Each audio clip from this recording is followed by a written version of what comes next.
Hello everyone, welcome to ट्रोएस and PCS. Continue करते हैं दोस्तों अपनी डिस्कशन को जो हम कर रहे थे उपेंद्र सिंह की बुक से। तो दोस्तों अगले पैराग्राफ में हमें ये बताया जा रहा है जो राजा और महाराजाओं के जो नाम जो दिए जाते हैं,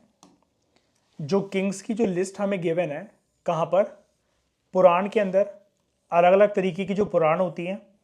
जैसे विष्णु महापुराण, शिव महापुराण। तो पुराणों के साथ एसोसिएटेड जो ग्रंथ हमारे पास अवेलेबल हैं जिसमें राजा और महाराजाओं के बारे में जिक्र है, एज वेल एज एपिक्स। फिर आप चाहे बात करो रामायण की और महाभारत की, वहाँ पर हमें राइटर ऐसा बोल रहे हैं कि एक सब्सटेंशियल एविडेंस देखने को मिलता है with respect to ancient Indian historical tradition के प्राचीन भारत के अंदर क्या क्या रीति रिवाज, परंपराएं, लोगों का उठना बैठना, रहना, खाना पीना, सामाजिक व्यवस्था वगैरह कैसी चलती थी। ठीक है, अगर हम बात करें पर्टिकुलरली महाभारत की, तो राइटर हमें यहाँ पर ये बता रहे हैं विद रिस्पेक्ट टू महाभारत कि महाभारत को ट्रेडिशनल हिस्ट्री समझा जाता है जो कि इतिहास ट्रेडिशन के साथ एसोसिएटेड है। इतिहास यानी कि दोस्तों एक कैटेगरी होती है, ऑब्वियसली बात है इतिहास का मतलब हिस्ट्री होता है, लेकिन इतिहास कैटेगरी में वो सोर्सेज को डाला जाता है, चाहे भले वो एपिक्स हो या कोई और सोर्स हो जो कि बहुत पुराने समय पर लिखे गए थे, लेकिन उनके अंदर किसी ना किसी प्रकार की कोई मॉरल इंफॉर्मेशन जो होती है वो छुपी हुई होती है। ठीक है, और महाभारत को पढ़ने वाले लोग ऐसा मानते हैं, ऐसा सपोज करते हैं कि जो चीज़ें महाभारत के ग्रंथ के अंदर जो गिवन है वो एक्चुअली में हैपन हुई थी, एक्चुअली में वो घटित हुई थी। अब राइटर यहां पर ये भी कह रहे हैं हमसे कि भले ही वो चाहे सच में हुई हो चाहे ना हुई हो, वो एक दूसरी डिबेट है, वो एक अलग इशू है। ठीक है, क्योंकि लोगों का जो लगाव है या जो विश्वास है या आप कह लो जो श्रद्धा है, वो इन एपिक्स के साथ, इन माइथोलॉजिकल किताबों के साथ, ग्रंथों के साथ बहुत ज़्यादा है, specially with respect to Shrimad Bhagavad Gita. ठीक है, महाभारत, रामायण या जो पुराण की जो किताबें हैं, अगर मान लेते हैं एक बार को हम कि उनके अंदर जो बातें गिवन हैं वो पूरी तरीके से सच नहीं भी हैं, लेकिन आप राइटर के एक बारी माइंडसेट को समझने की कोशिश करो कि जिन्होंने भी उन किताबों को लिखा है, उन ग्रंथों को लिखा है, किस यूनिकनेस के साथ और किस फ्लेवर के साथ लिखा गया है कि आज भी लोग अगर उनके ऊपर कोई सवाल जवाब अगर उठा दे कोई और लोग, तो लोग उनके पीछे लड़ने मरने को उतारू हो जाते हैं, सड़कों पर आकर दंगे हो जाते हैं अगर इन धार्मिक किताबों के ऊपर किसी ने कोई टिप्पणी कर दी या कुछ गलत अगर कुछ बोल दिया, तो सोसाइटी में आक्रोश फैलने में ज़्यादा टाइम लगता नहीं है। ठीक है, तो फिर बात करते हैं राइटर यहां पर बार्ड्स की। दोस्तों बार्ड्स कौन होते हैं? बार्ड्स वो लोग होते हैं जो कि एक कैटेगरी के साथ एसोसिएटेड होते हैं, यानी कि ऐसे लोग सिंपली जो कि पोएम्स लिखते हैं, ठीक है, जो कि कविताएं लिखते हैं, उनको हम कहते हैं बार्ड्स। तो बार्ड्स जैसे सुतास कैटेगरी के एक बार्ड्स होते हैं, और मगध जो बार्ड्स होते हैं, ये मगध रीजन नहीं है दोस्तों, पोएट्स की कैटेगरी को, यानी कि वो पोएट्स जो कि ऑब्वियसली बात है पोएम्स को कंपोज करेंगे, उनको बोला जा रहा है सुतास एंड मगध। इन्होंने भी एक इंपॉर्टेंट रोल प्ले करा हिस्टोरिकल ट्रेडिशंस को कैप्चर करते हुए अपनी पोएम्स के थ्रू। ठीक है, तो जो पोएट्स और जो बार्ड्स थे एंशियंट तमिललैंड के, दक्षिण भारत की यहाँ पर बात हो रही है, और वो भी प्राचीन भारत के साथ एसोसिएटेड जो दक्षिण भारत था, वहां पर हमें ऐसा बताया जा रहा है कि अपनी कविताओं के अंदर वो जो कवि जो थे या जो कवित्री हुआ करती थी, फिर चाहे वो मेल हो फीमेल हो, यानी कि पोएट हो या पोएटेसेस हो, जो भी राजा महाराजाओं के दरबार में जब वो विराजमान जो थे ये पोएट या पोएटेस, ठीक है, ज्यादातर तो मेल ही होते थे, पोएट्स ही होते थे, लेकिन पोएटेसेस भी होती थी कहीं कहीं जगह पर, मैंने आपको पहले बताया था। तो रॉयल पैटर्न्स यानी कि उनके राजा महाराजा जो उनको सपोर्ट करते थे, तो अपनी पोएम्स के अंदर वो उनको यूरोजाइज करते थे, यानी कि उनको प्रेज करते थे, उनको बड़ा चढ़ाकर बताते थे एग्जैजरेटेड मैनर के अंदर। ठीक है, तो हम इन बार्ड्स को भी, इन पोएट और पोएटिस को भी देख सकते हैं कि they are also considered as creators and transmitters of historical tradition. तो यहां पर हमें यह बताया जा रहा है इस पैराग्राफ के अंदर कि प्राचीन भारत और मध्यकालीन भारत के इतिहास से जो भी चीजें लिखी गई, उन टेक्स्ट के अंदर, उन पोएम्स के अंदर, उन वर्क्स के अंदर हिस्टोरिकल ट्रेडिशन को कैप्चर इस तरीके से करा गया कि उस जमाने में तो उनकी रेलेवेंस थी ही, लेकिन उससे खींचते हुए प्रेजेंट टाइम में भी आज भी उनकी रेलेवेंस है, क्योंकि आज भी लोगों के दिमाग में उन टेक्स्ट से जुड़ी हुई जो पवित्रता है, जो लगाव है, जो उन्होंने सीखा प्रीवियस जनरेशन ने, आज की जनरेशन भी उन सारी चीज़ों को वो मानती है, वो चीज़ पूरी तरीके से बरकरार है और कायम है। ठीक है, अब अगर हम बात करें बुद्धिस्ट टेक्स्ट की, जिसके बारे में मैंने आपको पहले बताया था, श्रीलंकन बुद्धिस्ट टेक्स्ट जो है, जो दो हैं, दीपावमसा और महावमसा। तो ये जो बुद्धिस्ट टेक्स्ट हैं दोस्तों, ये श्रीलंका के साथ एसोसिएटेड है, दीपावमसा और Mahavamsa. These text are associated with Sri Lankan Buddhism. ऐसा विश्वास है लोगों का कि गौतम बुद्धा जी जो थे, तो वो एक बार के लिए बोट लेकर, नाव लेकर श्रीलंका भी गए हुए हैं। ठीक है, ऐसा लोगों का विश्वास है, ऐसा लोगों का मानना है कि श्रीलंका के अंदर जो बुद्धिज्म फैला, वो इसलिए फैला क्योंकि गौतम बुद्धा जी जो थे वो बोट लेकर श्रीलंका गए थे और उन्होंने जो भी मेडिटेशन, एनलाइटनमेंट की प्राप्ति के लिए जो भी, जब मतलब जीवन में अपने आप को चलाना कहते चाहिए, जो भी वो नॉलेज जानते थे वो श्रीलंका के लोगों को भी बताई, और ऐसे कर कर वहां पर बुद्धिज्म एज अ रिलीजन जो है वो स्टार्ट हुआ। तो दीपावमसा और महावमसा हमें एक माइथिको हिस्टोरिकल अकाउंट जो है वो ऑफर करते हैं। अब यहां पर आप देख रहे हो श्रीलंकन बुद्धिज्म के साथ एसोसिएटेड ये दो ग्रंथ हैं, दीपावमसा और महावमसा। ये हिस्टोरिकल अकाउंट भी हैं, लेकिन साथ में इसको माइथिकल अकाउंट भी बोला गया, क्योंकि एक विश्वास है लोगों का, ऐसा बुद्धिस्ट मंक्स वगैरह ने पास में बता रखा है कि गौतम बुद्धा जी जो है वो एक बार श्रीलंका भी आए थे।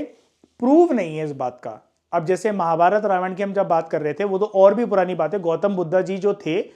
एज अ पर्सन वो बॉर्न हुए थे, लोगों ने उनको अपनी आंखों से देखा है, ये चीज का तो पुख्ता सबूत है। लेकिन श्रीलंका गए थे कि नहीं गए थे, इस चीज के ऊपर डिबेट है। इसलिए इसको हिस्टोरिकल अकाउंट के साथ साथ दीपावमसा और महावमसा के ग्रंथ को माइथिकल अकाउंट भी बोला जा रहा है। ठीक है, तो ये हमें बताता है कि बुद्धिज्म एज अ रिलीजन जो है वो श्रीलंका तक फैला कैसे, और ये भी एक हिस्टोरिकल ट्रेडिशन जो है वो हमें प्रेजेंट करता है, specially with regard to the country and land of Sri Lanka, कि वहां पर एकदम से लोगों को रातों रात कोई चमत्कार थोड़ी ना आ गया होगा, कोई मैजिक थोड़ी ना हो गया होगा, सपने में कोई सोते हुए कोई सपना थोड़ी ना आ गया होगा कि गौतम बुद्धा जी हैं, हमें बुद्धिज्म को फॉलो करना है, हमें जो है वो मंक बनना है, नन बनना है, हमें बुद्ध संघ का पार्ट बनना है, हम श्रीलंका में भी बिल्कुल सेम वैसे ही फॉलो करेंगे जैसे इंडिया में फॉलो होता है। तो वहाँ के लोगों का ये कहना है डेफिनेटली गौतम बुद्धा जी जो है वो आए थे, यहाँ पर बोट से आए थे, नाव से आए थे। उस जमाने में ऑब्वियसली बात है दोस्तों, एरोप्लेन तो चलते नहीं थे, तो लोगों ने एक ऐसी धारणा बनाई हुई है कि हाँ वो बोट से आए थे कुछ दिनों के लिए यहाँ पर, और जब इंडिया में उनको लगा था कि लोग काफ़ी ज़्यादा समझने लगे हैं बुद्धिज़्म एज अ रिलीजन को, बुद्धिज़्म एज अ ट्रेडिशन को, तब जाकर उन्होंने वो जो ज्ञान है वो श्रीलंका में भी फैलाया। और इस चीज़ की जो इन्फॉर्मेशन है कि गौतम बुद्धा जी श्रीलंका गए थे, इसको अशोका ने भी, जो मौर्यन एम्पायर का जो रूलर था, चक्रवर्ती सम्राट जो था, जिसके बारे में मैं प्रीवियस लेक्चर में आपसे बात कर रहा था, उसने भी बहुत सीरियसली लिया। कलिंगा युद्ध के बाद जब अशोका ने सब कुछ त्याग दिया और जब वो एक अच्छे रास्ते पर चल पड़ा हम्बल पर्सन बनकर, तब उसने बुद्धिज्म का जो ज्ञान है वो जब अर्जित करा और उसको फैलाने का सोचा। धम्म महामत्ताज एज अ ऑफिशियल्स उसने अपॉइंट कर रखे थे, आपको याद होगा। इवन अपने बेटे बेटियों को उसने अपॉइंट कर रखा था। आगे जाकर उसकी राज्य की चलाने में कोई खास रुचि नहीं थी कि मुझे अपने एम्पायर एक्सपेंड करना है, वो वॉर्स वगैरह उसने बिल्कुल त्याग दिए थे। फिर वो बुद्धिज्म एज अ नॉलेज को, एज अ रिलीजन को स्प्रेड करने में लग गया था। और श्रीलंका जो है उसने वन ऑफ द अपना मेन टारगेट बना रखा था कि मैं यहाँ पर अपने बेटे को, बेटी को भेजूंगा, धम्म महामत्तास को भेजूंगा। खुद भी अशोका जाता था और वहां पर कॉन्फ्रेंसेस करता था श्रीलंका के अंदर। तो अशोका के मन में भी ये मानसिकता बसी हुई थी। अब ऐसा हुआ था कि नहीं हुआ था, ये तो गौतम बुद्धा जी ही जाने। ठीक है, या ये हम इस बात का कोई पुख्ता सबूत तो दे नहीं सकते हम लोग। ठीक है, अशोका लेकिन इस चीज को मानता था, तो लोगों के मन में जो धारणा थी वो उससे और स्ट्रॉन्ग चली गई कि हाँ भाई, अशोका एज अ लीडर अगर इस चीज को मान रहा है उस जमाने के अंदर, और वो उस टाइम पर बहुत रिसेंटली एसोसिएटेड था गौतम बुद्धा जी के साथ, क्योंकि उनकी जो डेथ हुई थी उसके कुछ सेंचुरीज बाद ही अशोका का जो रूल है वो भारत के अंदर शुरू हो गया था। वो चक्रवर्ती सम्राट बन गया था। ठीक है, कलिंगा वॉर तक वो बहुत एक डेविलिश, एक इवलिश पर्सन था, लेकिन सबको छोड़ने के बाद जब उसने बुद्धिज्म की राह अपनाई तब जाकर अगर वो बुद्धिज्म को स्प्रेड कर रहा है और श्रीलंका की धरती तक जाकर स्प्रेड कर रहा है तो डेफिनेटली गौतम बुद्धा जी गए होंगे श्रीलंका, ऐसा लोगों का मानना है और ऐसे लोगों की मान्यता है जो कि आज भी कायम है, इवन श्रीलंका के अंदर भी। ठीक है, और ये उसके साथ 2 फेमस एसोसिएटेड किताबें, ये याद रखना इंडियन बुद्धिज्म के साथ एसोसिएटेड दोस्तों किताबें नहीं है, दीपावमसा और महावमसा। इसका क्वेश्चन आपको किसी भी वक्त किसी भी एग्जाम में आ सकता है, तो याद रखना। ठीक है, उसके बाद जो सेक्रेड बायोग्राफीज हैं वो भी हमें हिस्टोरिकल ट्रेडिशन की तरफ इशारा करती हैं with respect to Buddhism, Jainism and Hinduism. ठीक है, अब क्या होता है, हमें यहां पर बताया जा रहा है कि जो भी राजा महाराजाओं के दरबार में जो कवि थे, कवित्री थे, जो राइटर्स थे, जो क्रॉनिकलर्स थे, जो बायोग्राफर्स जो उनके थे, वो हमें बढ़ा चढ़ाकर राजाओं के बारे में बताते हैं अपनी किताबों के अंदर। ठीक है, लेकिन जो रॉयल बायोग्राफीज हैं वो भी एक हिस्टोरिकल ट्रेडिशन को रिफ्लेक्ट करती हैं कि जिससे हम राजाओं महाराजाओं के बारे में जो उस जमाने में लिखा गया वो आज भी जान सकते हैं एक क्रॉनिकलर के पर्सपेक्टिव से। 100% उस पर यकीन जो है हमें करना चाहिए कि नहीं करना चाहिए, जैसा कि मैंने आपको प्रीवियस लेक्चर में बताया, ये तो पढ़ने वाले के ऊपर डिपेंड करता है कि आप अगर मान लो कि किसी भी एक ऑथर को पढ़ रहे हो, ठीक है, आपने मान लो कि बाणभट्ट को पढ़ा और उसकी हर्षचरिता को पढ़ा, ठीक है, जिसके बारे में हमने लास्ट टू लास्ट लेक्चर में कवर करा था,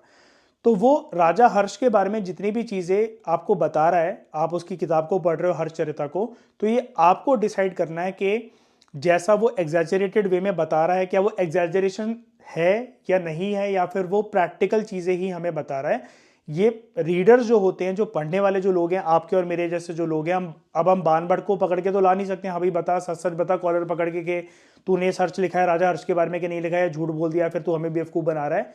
ये जो है हमें पढ़कर ही डिसाइड करना है, तो आपका पर्सपेक्टिव मेरे पर्सपेक्टिव से काफ़ी अलग हो सकता है। ठीक है,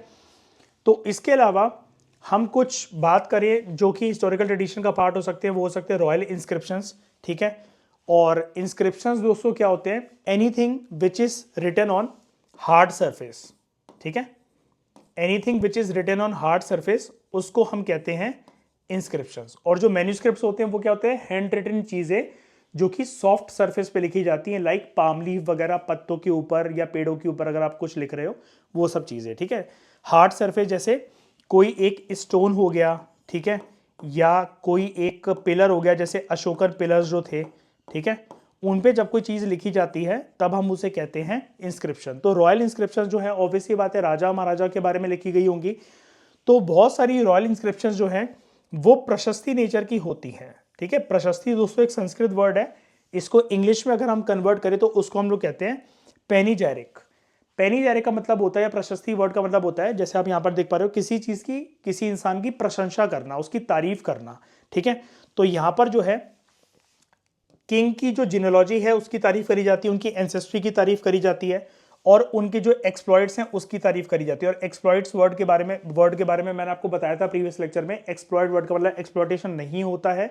जब कोई राजा महाराजा युद्ध लड़ता है, कोई बैटल लड़ता है और उसमें उसने जो जीत प्राप्त करी होती है अपने शत्रु के ऊपर, जब हम उस चीज़ की प्रशंसा करते हैं, उसकी वैलर की, उसकी ब्रेवरी की, उसकी हिम्मत की, और उसने क्या क्या सामने वाले को हराकर कितनी ज़मीन उसकी हड़पी, कितनी वेल्थ जो है वो इकट्ठा करी, तो उस तारीफ को हम कहते हैं एक्सप्लॉइट। ठीक है, तो ये जो प्रशस्ति जो लिखे जाते थे हार्ड सरफेस के ऊपर, ये इस तरीके से लिखे जाते थे कि वो ऐसा दिखाएं कि राजाओं को सेंट्रल लाइट पर, एक लाइमलाइट में रखते हुए उनके इर्द गिर्द ये प्रशस्ति जो है वो लिखी गई है, और वो भी बहुत ज़्यादा एग्जैजरेटेड मैनर में हो सकती हैं। ठीक है, अब वो लिखने वाले के ऊपर डिपेंड करता है कि राजा ने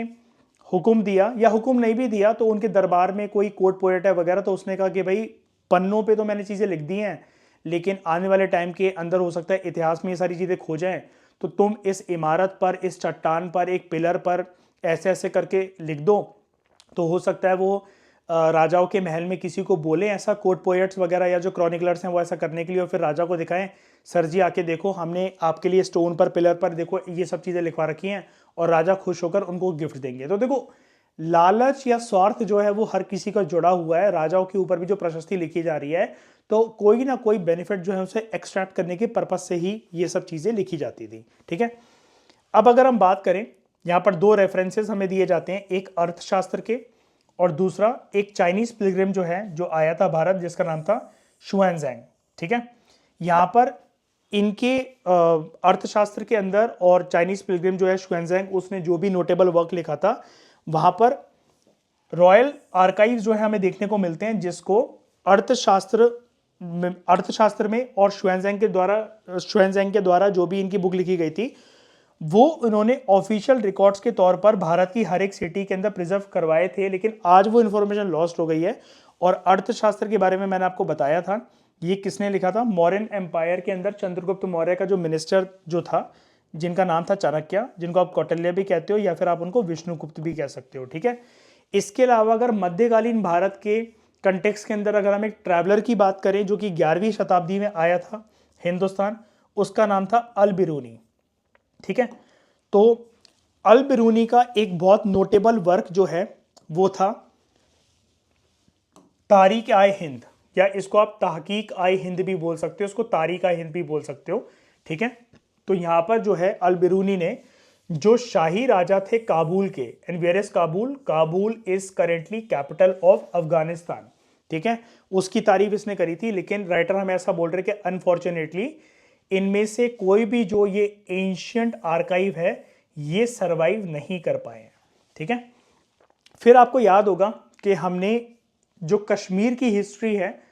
कश्मीर की हिस्ट्री मैंने आपको बताई थी, उसके बारे में इतिहास में हमें बहुत ज़्यादा सोर्सेज देखने को नहीं मिलते हैं। एक जो प्रोमिनेंट सोर्स है, जो ट्रस्टवर्दी सोर्स जो माना जाता है, वो माना जाता है कल्हान की रास्तरंगिनी की जो बुक है। ठीक है, कल्हान एक राइटर थे, कश्मीर हिस्ट्री के ऊपर कश्मीर के राजाओं के बारे में जो उन्होंने लिखा, वो बुक का नाम है रास्तरंगिनी। तो एक लिटरेरी वर्क है जिससे हमें कश्मीर का इतिहास जो है वो पता लगता है। ठीक है, तो कल्हान जो है वो अपनी रास्तरंगिनी किताब के अंदर हमें कश्मीर के लैंडस्केप के बारे में बताते हैं, वहाँ पर पहाड़, जो फ्लोरा फोना है उसके बारे में बताते हैं। ठीक है, और बहुत ही एक प्राइड फीलिंग के साथ बताते हैं। उसके बाद यहाँ पर जो है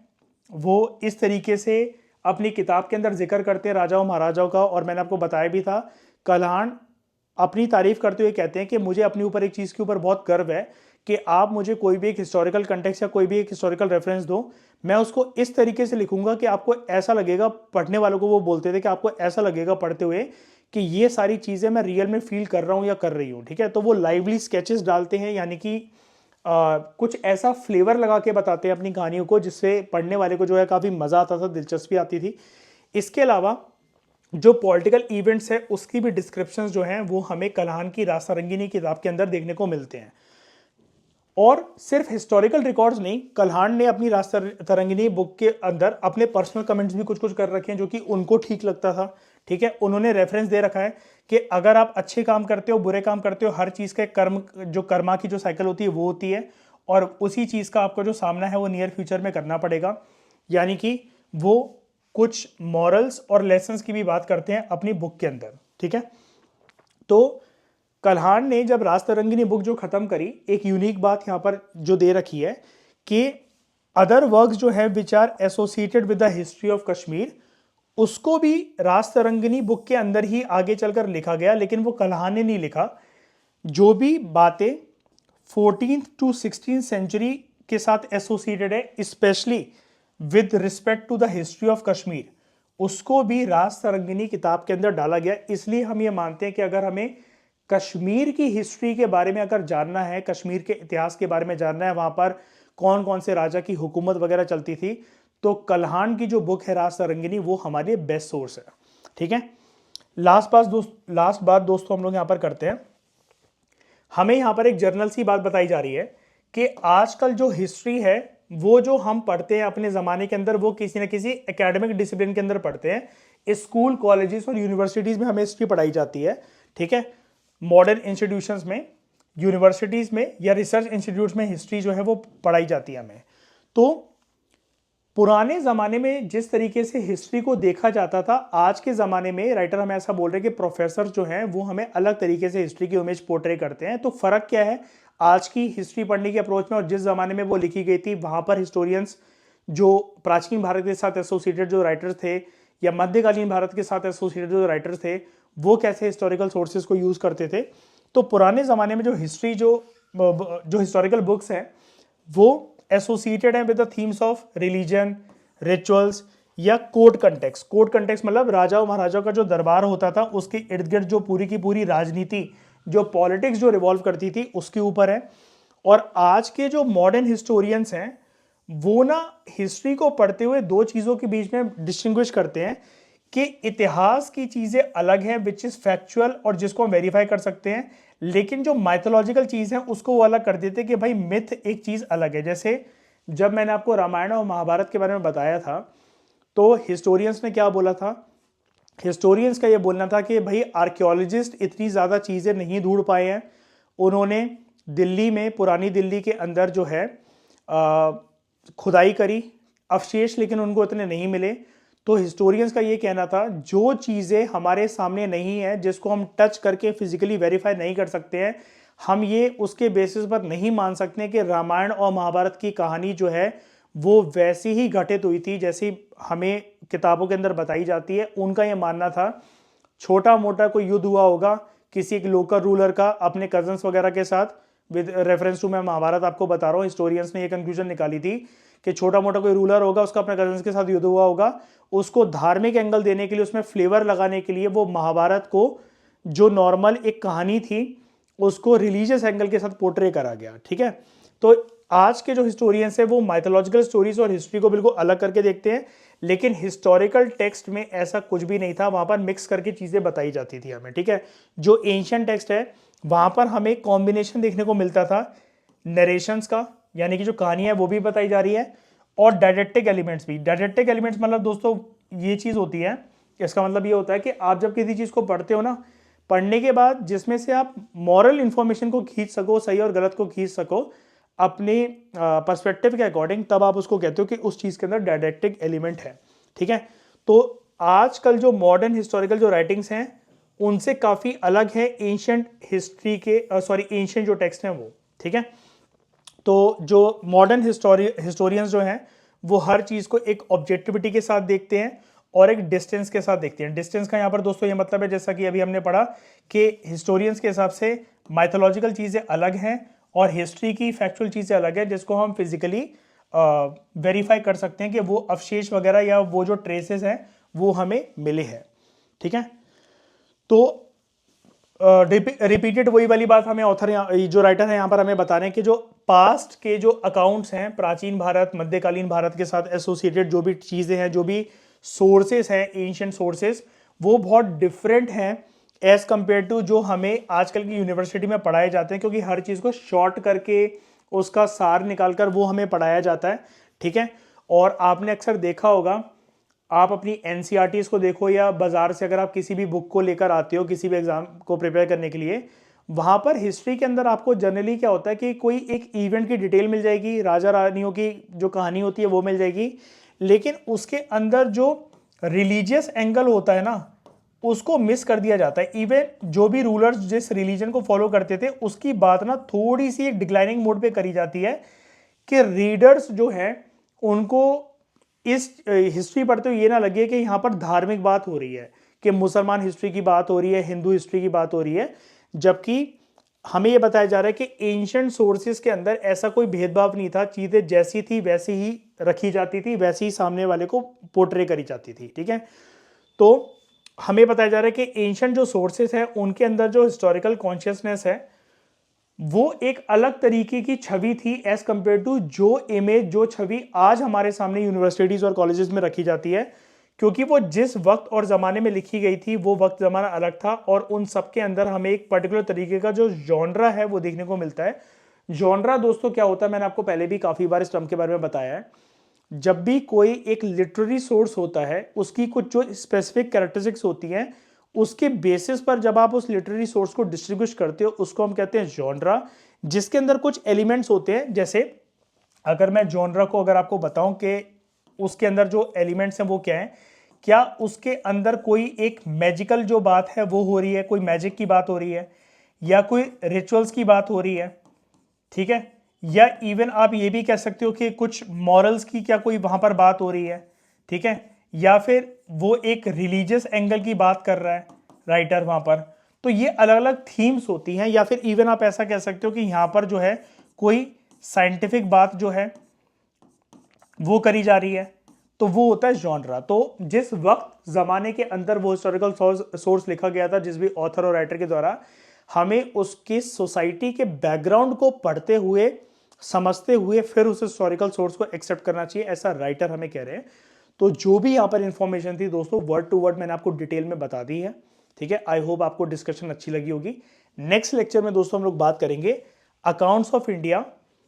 from outside the sub continent, यानी कि यहां पर हम बात करने वाले हैं बाहर से जो ट्रैवलर्स आए थे, जैसे अल-बिरूनी का जिक्र अभी हमने करा था ऊपर, किताब उल हिंद उसने लिखी थी, किताब आए हिंद। तो तब हम जानेंगे कि बाहर से जो भी ट्रैवलर्स आए थे उनका क्या पर्सपेक्टिव था भारत को लेकर, ठीक है। तो इस डिस्कशन में दोस्तों फिलहाल इतना ही। Thank you very much for discussion.